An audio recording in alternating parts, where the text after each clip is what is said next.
নমস্কার, ফেসবুক বন্ধুদের স্বাগত জানাই গুগল, ইউটিউব এবং ফেসবুকে কর্মরত সকল দাদাভাইদের স্বাগত জানাই কারাওকে বেকার দাদাভাইদের। আপনারা সকলে ভালো থাকুন। এই সুন্দর কারাওকেটি আপলোড করে দিয়েছেন সিঙ্গার JL ভুটানি, ওনাকে অনেক ধন্যবাদ। আর যার গানটি আপনারা শুনলেন, तेरे बिना जिया ना लगे হাজারে হাজারে, সত্যি তাকে ছাড়া ভালো লাগে না। তিনি কিংবদন্তি শিল্পী লতা মঙ্গেশকরজি।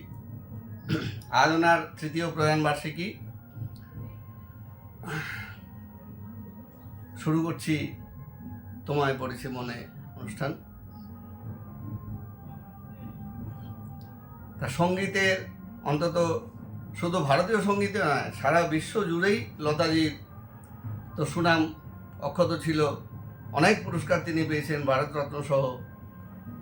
অসুস্থ অবস্থায় তিনি হসপিটালে ভর্তি ছিলেন মুম্বাইয়ে, কিন্তু তার মধ্যে আবার করোনার থাবা তার প্রাণটাকে কেড়ে নিল।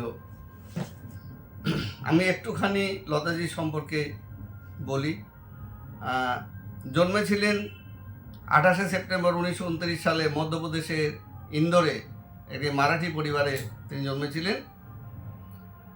আর বাবা দীননাথ মঙ্গেশকর, মা সেবন্তী মঙ্গেশকর, ভাই বোন আশা, উষা, মীনা ও হৃদয়নাথ মঙ্গেশকর। দীননাথের প্রথম স্ত্রী নর্মদা, যিনি সেবন্তীর বড় বোন ছিলেন, হঠাৎ তার মৃত্যুর পর শালিকা সেবন্তীকেই তিনি বিয়ে করতে বাধ্য হন।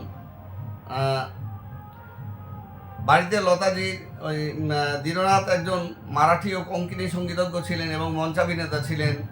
বাড়িতে লতাজির KL সাইগালের গান ছাড়া অন্য গানের অনুমতি ছিল না। বাবা চাইতেন তিনি শুধুই ধ্রুপদী গান নিয়েই থাকুন। তার মাত্র 13 বছর বয়সে হঠাৎ বাবার মৃত্যু হয় এবং সংসারের সমস্ত দায়িত্ব বড় বোন লতাজির উপরই এসে পড়ে। বাবা গীতিনাট্য, ভাববন্ধনে লতিকার ভূমিকায় অসাধারণ অভিনয় করেছিলেন লতাজি। তখন তার বয়স মাত্র 5 বছর এবং তার নাম ছিল হেমা। সেই লতিকার ভূমিকায় অসাধারণ অভিনয়ের জন্য তার নাম হয়ে যায় লতা। 1945 সালে তিনি মুম্বাই পাড়ি দিয়েছিলেন। বাবার বন্ধু বিনায়ক দামোদর লতাজিদের দেখভাল করতেন। 1945-এ মুম্বাইয়ে আমানত আলী খানের কাছে কিছুদিন তালিম নেন, কিন্তু বেশি বছর ধরে গান শেখার সময় তার হাতে ছিল না। 1947 সালে আপকি সেবা মে ছবিতে গান হিট হয়নি, ছবিটা হিট হয়নি, গান খুব ভালো হয়েছিল যদিও। তখন নূরজাহান, শামসাদ বেগম, জোহরাবাই, আমরেওয়ালিরা মতো ওনাদের মতো বাঘা বাঘা গায়িকা ছিল। ওই বয়সে লতাজির গলা চাপা লাগতো। 1949 সালে লতাজির 4টি ছবি বরসাত, দুলারি, আন্দাজ ও মহল ছবি সুপারহিট হয়। তারপর আর ফিরে তাকাতে হয়নি।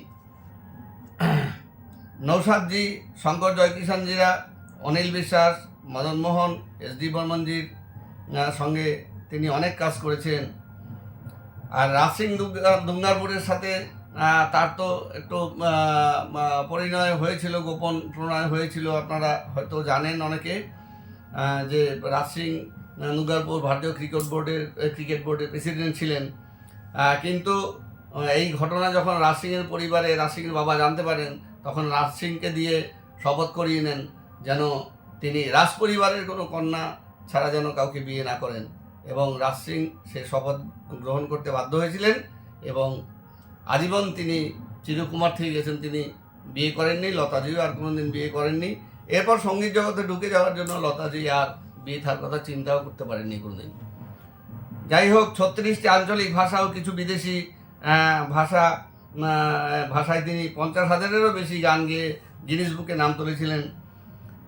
1800 ছবিতে 25,000-এর বেশি তিনি গান গেয়েছেন। আমেরিকান বিজ্ঞানীরা বলেছেন এরকম প্রতিভা 100 বছরেও আসে না। মধ্যপ্রদেশ ও মহারাষ্ট্র সরকার কর্তৃক 1 লক্ষ টাকা মূল্যের লতা মঙ্গেশকর পুরস্কার ঘোষণা করা হয়, যা কোনো শিল্পীর জীবদ্দশায় ঘোষণা করা হয়নি কখনো। কিশোরজি, রফি সাহেব, মুকেশজির সঙ্গে তার প্রচুর ডুয়েট গান আছে। যাই হোক, এই যে গানটি আমি বাজালাম সিনথেসাইজারে একটি ভায়োলিনের সুরে, এটি ওই পর্দে কে পিছে ছবিতে লতাজি গিয়েছিলেন এবং এটি একটি কালজয়ী গান। আপনারা জানেন হন্টেড মেলোডিতে গানটি লতাজি গিয়েছিলেন এবং লতাজির মতো গানটি অনেকেই গাইতে পারেননি, তবে আমি একজনের কথা জানি, ওনার গলায় আমি গানটি খুব সুন্দর আমার লেগেছে। ওনার নাম হচ্ছে সোনালী বাজপেয়ী। আপনারা ইউটিউবে গানটি পেয়ে যাবেন। উনিও কিন্তু একদম হুবহু লতাজির মতো গানটি গিয়েছেন। যাই হোক, কিংবদন্তি শিল্পীর চরণে আমার শতকোটি প্রণাম জানাই। আপনারাও ওনাকে শ্রদ্ধা নিবেদন করুন।